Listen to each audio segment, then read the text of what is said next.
kita di dunia, ya, banyak hal yang tidak kita tahu. Sampai apa yang ada di badan kita sendiri kita banyak yang tidak tahu. Berapa jumlah rambut kita?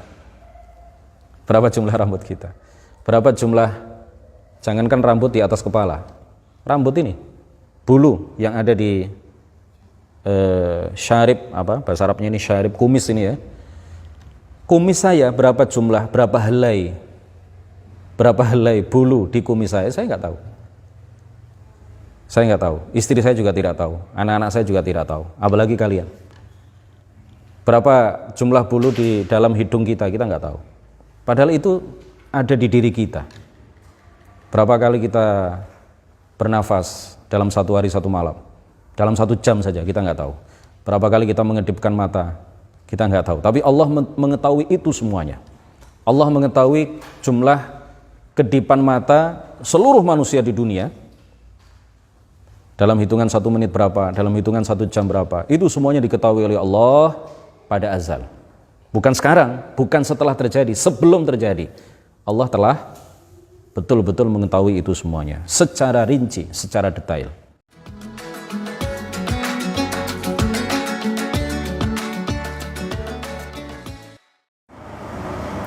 Assalamualaikum warahmatullahi wabarakatuh.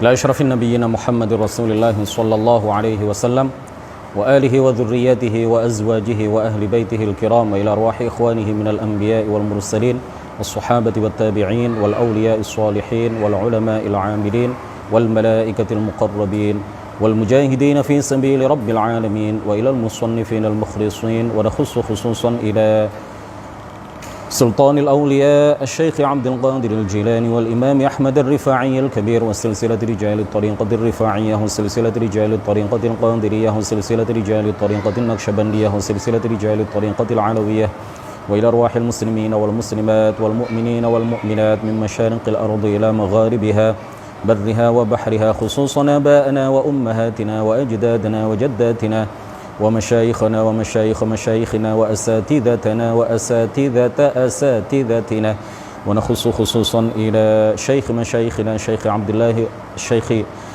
عبد الله الهرري والشيخ نزار حلبي والشيخ محمد هاشم أشعري والشيخ عبد الوهاب حسب الله والشيخ بالصري شنصوري والشيخ عبد العزيز مشوري والشيخ عبد المهيمن نور وسائر مشايخنا وأساتذتنا ونخص خصوصا إلى مؤلف هذا الكتاب الشيخ إبراهيم اللقاني وإلى من فتح ونشر الإسلام في هذه القرية وبنية التوفيق والتيسير وبنية قضاء جميع الحاجات والديون وبنية الشفاء والنصر على الأعداء وقبول الدعاء ونيل كل سول ورؤية الرسول وشفاعة الرسول ومرافقة الرسول في الآخرة ولرضاء الله. الفاتحة. أعوذ بالله من الشيطان الرجيم. بسم الله الرحمن الرحيم. الحمد لله رب العالمين الرحمن الرحيم مالك يوم الدين إياك نعبد وإياك نستعين اهدنا الصراط المستقيم صراط الذين أنعمت عليهم غير المغضوب عليهم ولا الضالين آمين. Bismillahirrahmanirrahim. Alhamdulillahi rabbil alamin wassalatu wassalamu ala sayyidina Muhammadinil amin wa ala alihi wa sahbihi at-tayyibin at-tahirin. Rabbi shrah li sadri wa yassir li amri wa thabbitni 'alal iman. Allahumma la sahla illa ma ja'altahu sahla wa anta ya hayyu ya qayyum taj'alul hazna idza syi'ta sahla. Amma ba'd. Ini adalah pertemuan ke-20 dari kajian kitab Matan Jauharah At-Tauhid karya Syekh Ibrahim Al-Laqani. Kita telah sampai pada bait nazam ke-28. Wa ilmuhu qala al-muallifu rahimahullahu ta'ala wa nafa'ana bihi wa bi'ulumihi wa amaddana bi amdadihi wa afadha alaina min barakatihi. Amin. Wa ilmuhu wa la yuqalu muktasab fatba' sabilal haqqi watrahir riyab. Ini sudah kita terjemahkan, sudah kita bahas pada pertemuan yang lalu. Tinggal satu poin yang belum sempat kita sampaikan pada pertemuan sebelumnya. Pertemuan malam ini sebagai pengganti dari pertemuan hari Selasa malam Rabu kemarin, karena saya ada undangan tasyakuran tingkepan atau di sini disebut walimatul hamli, di rumah tetangga. Jadi kita geser jadwalnya untuk minggu ini pada hari Rabu. Alhamdulillah malam ini kita bisa melaksanakan kegiatan yang baik ini, kegiatan yang mulia ini. Kita murnikan niat kita lillahi ta'ala, tidak ada tujuan lain, tidak ada niat lain kecuali ingin mendapatkan ridha dari Allah subhanahu wa ta'ala. Ada satu poin terkait dengan bait nazam ke-28 terkait dengan sifat ilm bagi Allah subhanahu wa ta'ala. Ilmullahi laisa muktasaban, sebagaimana ditegaskan oleh Syekh Ibrahim Al-Laqani di dalam bait nazam ke-28. Wa ilmuhu wa la yuqalu muktasab. Ilmu Allah itu tidak muktasab, tidak sama dengan ilmu manusia. Ilmu manusia, ilmu hamba adalah ilmu yang muktasab. Muktasab itu artinya yang dihasilkan dengan usaha. Awalnya tidak tahu, kemudian menjadi tahu. Awalnya tidak berpikir, lalu berpikir, melakukan perenungan, melakukan pemikiran, baru menghasilkan satu pengetahuan. Itu ilmunya makhluk. Ilmunya makhluk seperti itu. Awalnya tidak ada, kemudian menjadi ada, dan suatu saat akan kembali tiada. Tetapi ilmu Allah subhanahu wa ta'ala tidaklah muktasab. Tidak boleh kita mengatakan ilmu Allah itu adalah ilmu yang diupayakan, ilmu yang diperoleh dari jalan atau dengan cara usaha, melalui sebuah pemikiran, melalui sebuah perjuangan. Ilmu Allah tidak seperti itu. Ilmu Allah azali. Ilmu Allah tidak bermula, sebagaimana seluruh sifat-sifat Allah juga azali. Seluruh sifat Allah termasuk sifat ilmu adalah apa? Azali, tidak memiliki permulaan. Oleh karena itu dipahami dari bait nazam ke-28 bahwa dinafikan sama sekali dari Allah subhanahu wa ta'ala al-jahl. Allah tidak boleh disifati dengan sifat jahil atau bersifat dengan sifat jahil, bodoh, tidak tahu sesuatu. Ini adalah sifat yang manfiyun anhu, manfiyun anillah, sifat yang ternafikan dari Allah subhanahu wa ta'ala. Allah maha suci dari jahil, dari kebodohan, dari ketidaktahuan.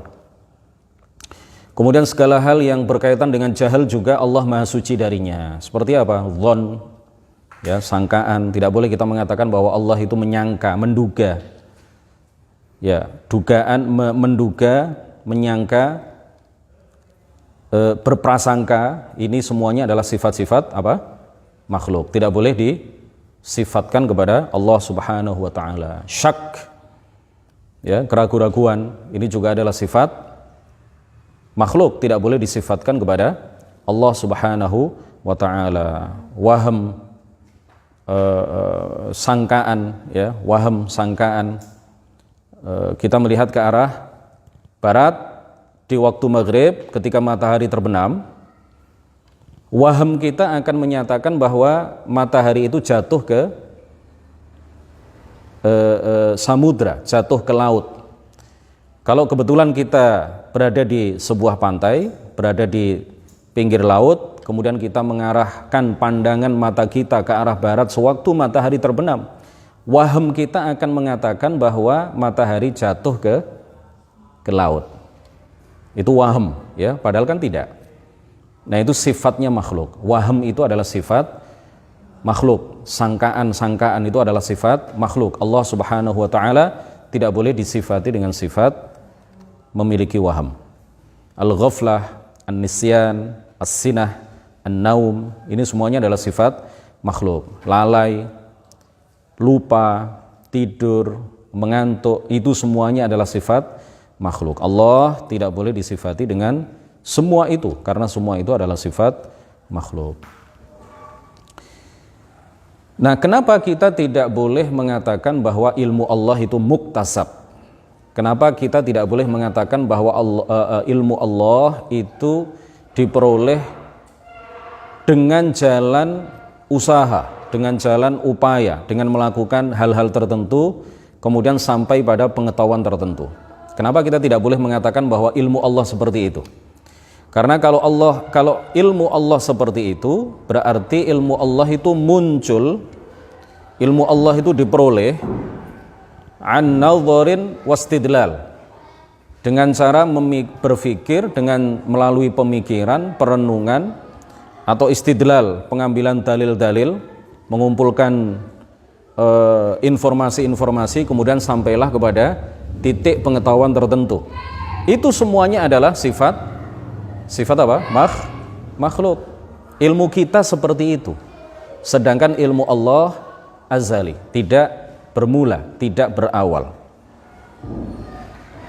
Ya, kalau dikatakan bahwa ilmu Allah itu muktasab, itu artinya ilmu Allah itu apa? Mutajaddid ba'da adam. Ilmu Allah itu diperoleh oleh Allah setelah ia tidak mengetahui sesuatu. Setelah ia tidak mengetahui sesuatu, kemudian ia melakukan nazar, seandainya seperti itu, lalu atau melakukan istidlal, baru ia sampai pada mengetahui, ya, sampai pada pengetahuan mengenai hal-hal tertentu. Itu semuanya tidak boleh disifatkan kepada Allah Subhanahu wa ta'ala. Itu semuanya muhal, ya. Allah yang maha kuasa, yang maha berkehendak, yang maha esa, maha pencipta, tidak mungkin ilmu Allah itu diperoleh dengan cara-cara seperti itu. Itu semuanya adalah mustahil bagi Allah Subhanahu wa ta'ala. Jadi Allah Subhanahu wa ta'ala maha suci dari kebodohan. Allah Subhanahu wa ta'ala tidak boleh dikatakan ilmunya itu nadhari atau badihi, ya. Tidak boleh dikatakan ilmu Allah itu nadhari atau badihi atau daruri.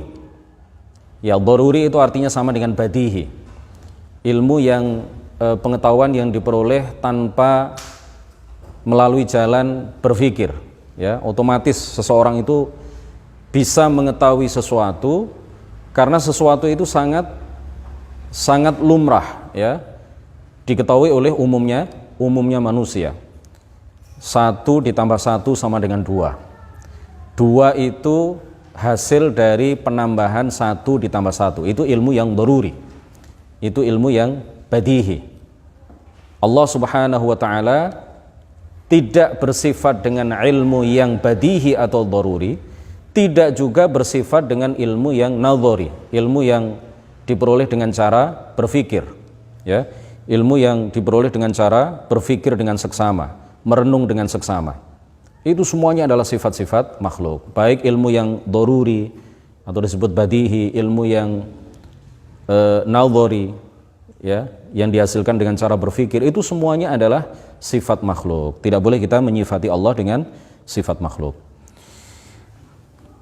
Penting juga untuk disampaikan bahwa ada beberapa firman Allah Subhanahu wa ta'ala yang seakan-akan kalau dipahami apa adanya akan memberikan pengertian bahwa Allah itu awalnya tidak tahu, kemudian menjadi tahu. Padahal ayat-ayat tersebut artinya tidaklah demikian. Jadi wajib kita meyakini pengetahuan Allah, ilmu Allah itu laisa masbuqan bil jahli, tidak didahului dengan kebodohan, tidak didahului dengan ketidaktahuan. Ilmu kita didahului dengan apa? Ketidaktahuan. Ilmu kita, pengetahuan kita diawali dengan apa? Ketidaktahuan. Didahului dengan ketidaktahuan, didahului dengan kebodohan. Awalnya kita tidak tahu apa-apa. Lalu kita belajar, kita melihat, kita mendengar, kita menggali informasi, kita membaca, kita mengumpulkan informasi dari internet, dari televisi, secara langsung, ya. Kalau sekarang luar biasa, ya. Internet itu memberitahukan kepada kita banyak hal, ya. Tetapi hati-hati belajar di internet karena kita tidak tahu secara langsung apakah orang yang menulis itu betul-betul orang yang memiliki sanad keilmuan yang bersambung sampai Rasulullah Shallallahu Alaihi Wasallam ataukah tidak. Kita tidak tahu bahwa orang yang menyampaikan kajian di YouTube itu apakah betul-betul dia telah belajar apa yang dia sampaikan itu melalui sanad yang bersambung sampai Rasulullah. Kita tidak tahu. Jadi harus hati-hati. Bukan berarti kita tidak boleh belajar dari internet, melalui YouTube boleh ya, asalkan kita sudah tahu betul bahwa orang yang menyampaikan kajian itu adalah orang yang memiliki sanad keilmuan yang bersambung sampai Rasulullah Shallallahu Alaihi Wasallam. Sanad inilah yang membedakan antara mereka dengan kita. Ya. Sanad inilah yang membedakan antara ahlus sunnah dengan yang bukan ahlus sunnati wal jamaah. Alhamdulillah sanad kita bersambung. Kita punya guru, guru kita punya guru, guru dari guru kita punya guru, dan begitu seterusnya hingga bersambung sanad mereka kepada para sahabat dan akhirnya kepada Rasulullah Shallallahu Alaihi Wasallam. Rasulullah menyampaikan ilmu kepada para sahabat, ditangkap oleh para sahabat, dipahami oleh para sahabat, dihafal oleh para sahabat, kemudian setelah itu disampaikan kepada para tabi'in dan begitu seterusnya hingga sampai kepada kita. Nah, sanad ini adalah salah satu ciri ya, golongan yang benar. Sanad yang bersambung kepada Rasulullah ini adalah salah satu ciri golongan yang benar. Tanpa sanad seseorang akan mengatakan apa yang ingin ia katakan. Orang akan ngawur di dalam menyampaikan kajian-kajian keagamaan kalau dia tidak punya sanad keilmuan yang bersambung sampai Rasulullah Shallallahu Alaihi Wasallam. Nah, ada beberapa ayat Al-Quran yang seakan-akan memberikan pemahaman kepada kita bahwa pengetahuan Allah itu didahului dengan ketidaktahuan. Oleh karena itu kita jangan memahami Al-Quran tanpa bimbingan seorang guru. Jangan hanya membaca terjemah Al-Quran. Jangan hanya membaca terjemah Al-Quran tanpa bimbingan seorang guru. Ayat-ayat itu misalkan adalah ada beberapa ayat, di antaranya saya sebutkan hanya satu. Walanabluwannakum hatta na'lamal mujahidina minkum mas-sabirin. Walanabluwannakum, dan pasti kami akan menguji kalian hatta na'lama. Hatta na'lama ini seakan-akan memberikan pengertian kepada kita bahwa Allah sebelumnya tidak tahu, kemudian Allah ingin tahu, lalu ia menguji kita. Walanabluwannakum, kalau diartikan apa adanya, kalau diartikan secara harfiah, ayat ini memiliki makna seperti ini. Walanabluwannakum, dan pasti kami akan menguji kalian. Hatta na'lama, sehingga kami mengetahui. Al-mujahidina minkum, siapa di antara kalian yang betul-betul mujahid, pejuang.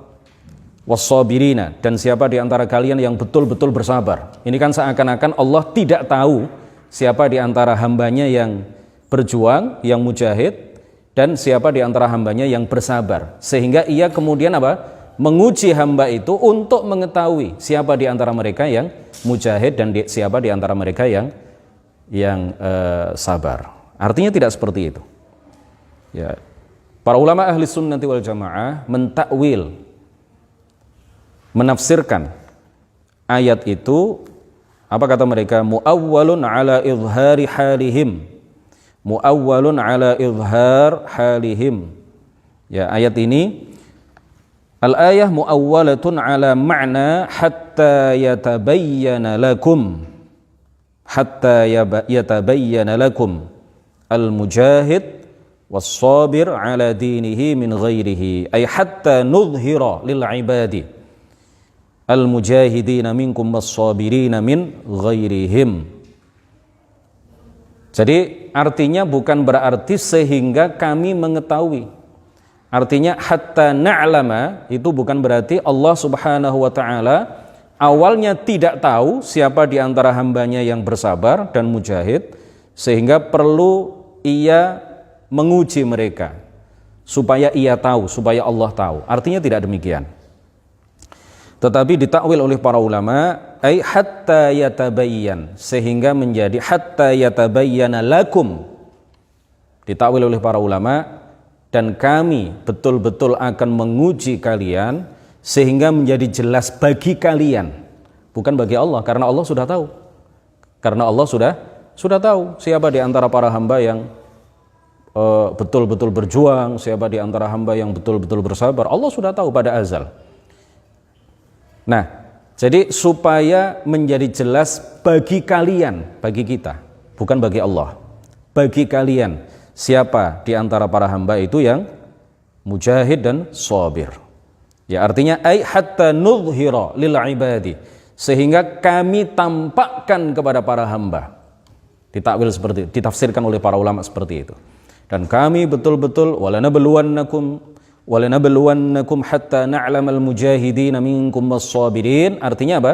Dan kami pasti akan menguji kalian, sehingga akan kami tampakkan kepada hamba, karena Allah sendiri sudah tahu, sehingga akan kami tampakkan kepada hamba hatta nudhir lil ibadi, sehingga akan kami tampakkan kepada para hamba siapa di antara mereka yang betul-betul mujahid dan betul-betul sabir. Paham ya? Jadi tidak boleh ayat ini dipahami bahwa Allah Subhanahu wa taala yakhfa alaihi syai' thumma yankashifu lahu. Ayat semacam ini dan juga ada beberapa ayat yang lain, ini tidak boleh dipahami bahwa Allah sebelumnya tidak mengetahui siapa di antara hambanya yang mujahid dan sabir, kemudian ia melakukan ujian. Setelah Allah melakukan ujian kepada para hamba, baru ia tahu siapa di antara para hamba yang mujahid dan sabir. Tidak boleh dipahami seperti itu. Paham ya? Karena para ulama ahli sunnati wal jamaah sepakat menyatakan bahwa ilmu Allah azali. Ilmu Allah tidak bermula. Ilmu Allah tidak berawal, tidak memiliki permulaan. Pada azal Allah mengetahui segala apa yang akan terjadi sampai tidak ada batas akhirnya. Allah Maha mengetahui apa yang akan terjadi sampai hari kiamat. Allah Maha mengetahui apa yang akan terjadi di surga dan di neraka, di kehidupan akhirat, sampai tidak ada batas akhirnya. Allah Maha mengetahui secara rinci anfas ahlil jannah, nafas yang dimasukkan dan dikeluarkan oleh para penduduk surga. Ya, jumlah nafas mereka itu Allah Maha mengetahui secara rinci berapa jumlah nafas mereka sampai nggak ada batas akhirnya. Di kehidupan surga atau di kehidupan neraka kan kekal kan? Ya kan? Allah Maha tahu apa yang akan terjadi, tidak hanya di dunia, tetapi juga Allah Maha mengetahui segala apa yang terjadi di akhirat sampai tidak ada batas akhirnya. Itu semuanya Allah mengetahui secara rinci. Kita di dunia, ya, banyak hal yang tidak kita tahu. Sampai apa yang ada di badan kita sendiri kita banyak yang tidak tahu. Berapa jumlah rambut kita? Berapa jumlah rambut kita? Berapa jumlah, jangankan rambut di atas kepala, rambut ini, bulu yang ada di syarib, apa bahasa Arabnya ini, syarib, kumis ini ya. Kumis saya berapa jumlah, berapa helai bulu di kumis saya nggak tahu. Saya nggak tahu, istri saya juga tidak tahu, anak-anak saya juga tidak tahu, apalagi kalian. Berapa jumlah bulu di dalam hidung kita nggak tahu. Padahal itu ada di diri kita. Berapa kali kita bernafas dalam satu hari satu malam, dalam 1 jam saja kita nggak tahu. Berapa kali kita mengedipkan mata, kita nggak tahu. Tapi Allah mengetahui itu semuanya. Allah mengetahui jumlah kedipan mata seluruh manusia di dunia dalam hitungan 1 menit berapa, dalam hitungan 1 jam berapa. Itu semuanya diketahui oleh Allah pada azal. Bukan sekarang, bukan setelah terjadi, sebelum terjadi. Allah telah betul-betul mengetahui itu semuanya secara rinci, secara detail. Ada satu bait nazam atau bait syair yang dilantunkan oleh Imam Hujjatul Islam Muhammad ibn Muhammad Abu Hamid Al-Ghazali. Beliau mengatakan terkait dengan permasalahan yang kita bahas ini, ilmul ilahil wahidil qayyumi laisa kamithli sairil ulumi li'annahu laisa lahu bidayah wala lima'lumatihi nihayah wa ilmuhu biha 'ala at-tafsili la 'an daruratin wala dalili. Ini diambil dari salah satu kitab karya Al-Imam Al-Ghazali. Ilmul ilahil wahidil qayyumi, ilmu Allah subhanahu wa ta'ala yang maha esa dan maha kekal, laisa kamitsli sairil ulumi, tidak seperti ilmu-ilmu yang lain, tidak seperti ilmu makhluknya. Li'annahu laisa lahu bidayah, karena ilmu Allah tidak memiliki apa? Permulaan, wala li ma'lumatihi nihayah, dan apa yang diketahui oleh Allah itu tidak ada nihayah, tidak ada batasnya. Ya, tidak ada batasnya, karena kehidupan akhirat itu tidak terbatas, tidak berakhir. Maka ilmu Allah juga tidak terbatas. Ilmu Allah tidak terbatas. Semua apa yang terjadi di akhirat sampai tidak ada akhirnya, Allah Maha mengetahui itu semuanya. Wa ilmuhu biha 'ala tafsili, dan Allah Subhanahu wa taala mengetahui itu semuanya 'ala tafsili, secara rinci. Tidak seperti yang dikatakan oleh sebagian ahli filsafat, tidak seperti yang dikatakan oleh sebagian filosof atau filsuf, bahwa Allah mengetahui apa yang terjadi di dunia ini hanya jumlatan, hanya secara global. Secara rinci, secara detail Allah tidak tahu. Ini keyakinan seperti ini dihukumi kafir, dihukumi kufur oleh para ulama. Paham ya? Jadi tidak boleh kita mengatakan Allah mengetahui apa yang terjadi di alam ini hanya secara global. Secara rinci dia tidak tahu. Ini nggak boleh kita katakan seperti itu. Secara rinci, taunya kapan Allah? Setelah terjadi. Na'udzubillah. Ini kan menyamakan Allah dengan makhluk. Menyamakan Allah dengan makhluk. Padahal Allah menegaskan di dalam ayat Al-Quran, laisa kamitslihi syai'. Wa ilmuhu biha 'ala tafsili la 'an daruratin wala dalili. Ilmu Allah itu bukan daruri, ya. Juga tidak diperoleh dengan cara beristidlal, melakukan upaya-upaya untuk sampai pada pengetahuan tertentu. Ilmu Allah tidak seperti itu. Ya. Ilmu makhluk saja yang daruri itu juga awalnya kan tidak ada, kemudian menjadi ada. Ilmu yang didapat tanpa melakukan pemikiran yang mendalam, itu awalnya kan juga tidak ada. Baru kemudian belajar seseorang memahami beberapa hal, lalu dia memiliki ilmu yang seperti itu. Nah, ilmu Allah tidak didapat dengan cara belajar. Ilmu Allah tidak didahului dengan ketidaktahuan. Pengetahuan Allah, ilmu Allah, sifat maha mengetahui Allah itu tidak didahului dengan apa? Ketidaktahuan. Kita tambah satu sifat lagi, sifat al-hayah, ya. Bait nazam ke-29. Qala al-muallifu rahimahullahu ta'ala, hayatuhu kadzal kalamu sam'u, thummal basar bidhi atana sam'u. Hayatuhu, sifat maha hidup Allah subhanahu wa ta'ala, kadzal kalamu, begitu juga sifat kalam, as-sam'u, kemudian sifat as-sam', thummal basar, lalu sifat al-basar. Bidhi, dengan ini semua, bidhi dengan sifat-sifat ini, atanas sam'u, telah datang kepada kita dalil-dalil sam'i. Dalil sam'i itu artinya adalah dalil naqli, ya, dalil sam'i, dalil-dalil naqli. Itu semuanya ada di dalam Al-Quran, ada di dalam hadis. Al-hayah, sifat Allah subhanahu wa ta'ala dalam urutan bait nazam yang disebutkan oleh pengarang kitab ini, selanjutnya adalah apa? Al-hayah. Allah bersifat dengan sifat maha hidup.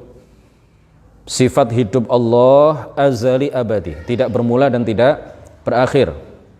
Tidak seperti kehidupan, tidak seperti hidupnya makhluk. Hidupnya makhluk, hidupnya kita bersifat dengan sifat hidup, artinya kehidupan kita, hidupnya kita itu dengan ruh. Hidup kita itu merupakan kumpulan dari ruh, kemudian apa? Tulang, darah, apalagi sumsum, paru-paru, jantung, ginjal dan lain sebagainya. Itu hidup kita seperti itu. Hidupnya Allah tidak membutuhkan kepada itu semua. Hidupnya Allah tidak butuh kepada ruh, tidak butuh kepada jantung, tidak butuh kepada paru-paru, tidak butuh kepada segala sesuatu. Hidup Allah berbeda dengan hidup kita. Hidup Allah Subhanahu wa taala adalah sifat yang wajibah lahu, yang pasti baginya. Ya, yang tetap baginya. Karena ia bersifat dengan sifat mengetahui, ia bersifat dengan sifat maha kuasa, ia bersifat dengan sifat maha mengetahui, maha kuasa, maha berkehendak, maka pasti dia bersifat dengan sifat apa? Maha hidup. Sifat mengetahui, sifat berkehendak, sifat maha kuasa itu tidak mungkin dimiliki oleh sesuatu yang tidak hidup. Karena ia bersifat, karena sudah kita jelaskan sebelumnya bahwa Allah bersifat dengan maha kuasa, maha berkehendak, maha mengetahui, berarti pasti dia maha hidup. Dalil secara akal, dalil akli bahwa Allah Subhanahu wa taala bersifat dengan maha hidup adalah seperti yang kami sampaikan tadi. Innal bari'a azza wa jalla alimun qadirun muridun. Allah Subhanahu wa taala adalah zat yang maha mengetahui, maha kuasa, maha berkehendak. Wa la yasihhu illa an yakuna al-muttasifu bihadhihi as-sifati hayyan. Tidak sah secara akal, tidak masuk akal, tidak logik, ya. Tidak masuk di logika kita. Kalau sesuatu yang bersifat dengan sifat maha mengetahui, maha berkehendak, maha kuasa, itu tidak hidup, itu enggak masuk akal. Pasti dia maha hidup. Fathabata qat'an annal bari'a ta'ala hayyun bihayatin la tushbihu hayata ghairihi minal ahya lima athbatna aqlan wa naqlan wujuba mukhalafatihi li jami'il hadithati subhanahu wa ta'ala. Oleh karena itu menjadi tetap secara pasti tanpa keraguan sedikit pun bahwa Allah Subhanahu wa taala maha hidup dengan kehidupan, dengan sifat hidup yang tidak menyerupai hidupnya makhluk. Karena sebelumnya kita telah mengulas secara nakli maupun secara akli bahwa Allah Subhanahu wa taala berbeda dengan segala sesuatu. Berarti sifat hidupnya Allah juga berbeda dengan sifat hidupnya makhluk selainnya. Nah, sebagai dalil juga bahwa Allah Subhanahu wa taala bersifat dengan maha hidup adalah adanya alam. Adanya apa? Adanya alam. Seandainya Allah Subhanahu wa taala tidak bersifat dengan maha hidup, maka sedikit pun dari alam ini tidak akan ada. Sedikit pun dari alam ini tidak akan ada. Tetapi alam ada, kita saksikan. Mata bisa melihat, telinga bisa mendengar. Kita bisa merasakan adanya alam. Ya, kita bisa merasakan bahwa alam ini ada. Itu artinya apa? Alam ini ada yang menciptakan, yaitu Allah Subhanahu wa taala yang pasti maha hidup. Kalau dia tidak hidup, maka tidak ada alam ini. Itu dalil secara akli. Dalil secara nakli dari Al-Qur'an, Allah Subhanahu wa taala berfirman, Allahu la ilaha illa huwal hayyul qayyum dalam surat Al-Baqarah, ya. Ayat 255 yang disebut dengan ayat kursi. Yang disebut dengan ayat kursi. Ayat yang paling utama. Ayat kursi itu ayat yang paling utama di dalam Al-Qur'an. Allahu la ilaha illa huwal hayyu. Allah Subhanahu wa taala berdasarkan ayat ini maha hidup. Di antara hadis adalah apa yang diriwayatkan oleh sahabat Abu Hurairah bahwa Rasulullah sallallahu alaihi wasallam bersabda sebagaimana diriwayatkan oleh Ibnu Majah, At-Tirmidzi dan lainnya. Nabi kita bersabda, innalillahi tis'atan wa tis'ina asman mi'atan illa wahida. Sesungguhnya Allah memiliki 99 nama, 100 kurang 1. 100 kurang 1. Di antaranya adalah apa? Rasulullah sebutkan di antara 99 nama yang indah bagi Allah itu adalah yang menunjukkan kesempurnaan bagi Allah itu adalah apa? Al-Hayyu, bahwa Allah maha hidup. Kemudian Al-Imam Abul Hasan Al-Asy'ari Di dalam salah satu karya beliau, Risalah ila Ahli Thaghr. Ya, kemudian juga Asy-Syahrastani dan para ulama yang lain mengutip ijma', tidak hanya ijma' para ulama, ijma' umat Islam, bahwa Allah Subhanahu wa taala pasti bersifat dengan maha hidup. Selanjutnya adalah sifat kalam. Ini karena pembahasannya panjang, kita bahas insyaallah kelanjutan dari pembahasan kitab ini pada hari Selasa depan ya. Minggu ini diganti hari Rabu karena memang hari Selasa kemarin saya berhalangan. Minggu depan kembali ke hari Selasa. Subhanakallahumma wa bihamdik asyhadu an la ilaha illa anta astaghfiruka wa atubu ilaik. La ilaha illallah. Allahumma shalli ala sayyidina Muhammad wa ala alihi wa sahbihi wa sallim. Rabbi ighfirli wa liwalidayya wa lil mu'minina wal mu'minat. Wallahul muwaffiq ila aqwamit thariq. Wassalamu alaikum warahmatullahi wabarakatuh.